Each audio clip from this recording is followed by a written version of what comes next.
Bread omelette toast ಈ recipe ಅಂತೂ ತುಂಬಾ ಕ್ವಿಕ್ಕಾಗಿ ಮಕ್ಕಳಿಗೆ ಬ್ರೇಕ್ಫಾಸ್ಟಾಗಿ ಮಾಡಿಕೊಡ್ಬೋದು. ರೆಸಿಪಿ ಅಂತೂ ತುಂಬಾ ಚೆನ್ನಾಗಿರುತ್ತೆ. ಒಂದ್ಸಲ ಟ್ರೈ ಮಾಡಿ ನೋಡಿ. ಪ್ಯಾನ್ಗೆ ಸ್ವಲ್ಪ ಬೆಣ್ಣೆ ಹಾಕ್ಕೊತಾ ಇದ್ದೀನಿ. ಬೆಣ್ಣೆ ಬಿಸಿ ಆದಮೇಲೆ 1 ಪೀಸ್ ಬ್ರೆಡ್ನ ಹಾಕ್ಕೊತಾ ಇದ್ದೀನಿ. ಒಂದು ಸೈಡ್ ಸ್ವಲ್ಪ ರೋಸ್ಟ್ ಆದಮೇಲೆ ಅದನ್ನು ಪಕ್ಕಕ್ಕೆ ತೆಗೆದಿಟ್ಕೊತಾ ಇದ್ದೀನಿ. ಅದೇ ಪ್ಯಾನ್ಗೆ ಸ್ವಲ್ಪ ಬೆಣ್ಣೆ ಹಾಕ್ಕೊಂಡು ಇನ್ನೊಂದು ಸೈಡು ರೋಸ್ಟ್ ಮಾಡ್ಕೊತಾ ಇದ್ದೀನಿ. ನೋಡಿ, ಈ ರೀತಿ ಮಾಡ್ಕೊಳ್ಳೋದ್ರಿಂದ ಬ್ರೆಡ್ ತುಂಬಾ ಸಾಫ್ಟಾಗಿ ಚೆನ್ನಾಗಿರುತ್ತೆ. ಈಗ ಅದನ್ನು ಒಂದು ತಟ್ಟೆಯಲ್ಲಿ ಇಟ್ಕೊಂಡು ಅದೇ ಪ್ಯಾನ್ಗೆ ಸ್ವಲ್ಪ ಎಣ್ಣೆ ಹಾಕ್ಕೊಂಡು ಎಣ್ಣೆ ಬಿಸಿ ಆದಮೇಲೆ ಒಂದು ಆಮ್ಲೆಟ್ನ ಈ ರೀತಿ ಬೀಟ್ ಮಾಡಿಕೊಂಡು ಸಾಲ್ಟ್ ಪೆಪ್ಪರ್ ಪೌಡರ್ನ ಈ ರೀತಿ ಹಾಕ್ಕೊಂಡಿದ್ದೀನಿ. ಈಗ ಅದೇ ಆಮ್ಲೆಟ್ಗೆ ನಾವೇನು ರೋಸ್ಟ್ ಮಾಡ್ಕೊಂಡಿದ್ವೋ ಬ್ರೆಡ್ಡನ್ನು ಆ ಪೀಸನ್ನು ಹಾಕ್ತಾಯಿದ್ದೀನಿ ಆಮ್ಲೆಟ್ ಮೇಲೆ.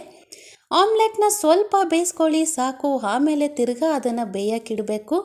ಸೊ ಇವಾಗ ಒಂದು ಪ್ಲೇಟಿಗೆ ತೆಗೆದಿಟ್ಕೊತಾ ಇದ್ದೀನಿ. ಅದೇ ಪ್ಯಾನ್ಗೆ ಸ್ವಲ್ಪ ಎಣ್ಣೆ ಹಾಕಿ ಇನ್ನೊಂದು ಮೊಟ್ಟೆ ಬೀಟ್ ಮಾಡಿಕೊಂಡು ಈ ರೀತಿ ಆಮ್ಲೆಟ್ ಥರ ಹಾಕ್ಕೊಂಡಿದ್ದೀನಿ. ಅದಕ್ಕೆ ಸ್ವಲ್ಪ ಸಾಲ್ಟ್ ಪೆಪ್ಪರ್ ಕೂಡ ಹಾಕ್ಕೊಂಡಿದ್ದೀನಿ.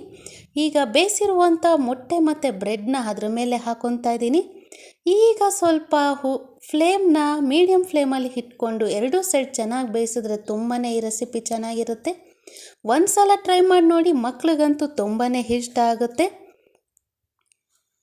Bread omelette toast ready to serve. ಇದೇ ರೀತಿ ನೀವು ಕಟ್ ಮಾಡಿಕೊಟ್ರೆ ತುಂಬಾ ಇಷ್ಟವಾಗಿ ತಿಂತಾರೆ. ಅದರ ಜೊತೆ ಸ್ವಲ್ಪ ಸಾಸ್ ಇದ್ದರೆ ತುಂಬಾ ಚೆನ್ನಾಗಿರುತ್ತೆ. ಈ ರೆಸಿಪಿ ನಿಮ್ಗೆ ಇಷ್ಟ ಆಗಿದ್ರೆ ಪ್ಲೀಸ್ ಲೈಕ್ ಮಾಡಿ, ಸಬ್ಸ್ಕ್ರೈಬ್ ಮಾಡಿ ಆ್ಯಂಡ್ ಶೇರ್ ಮಾಡಿ. Thank you.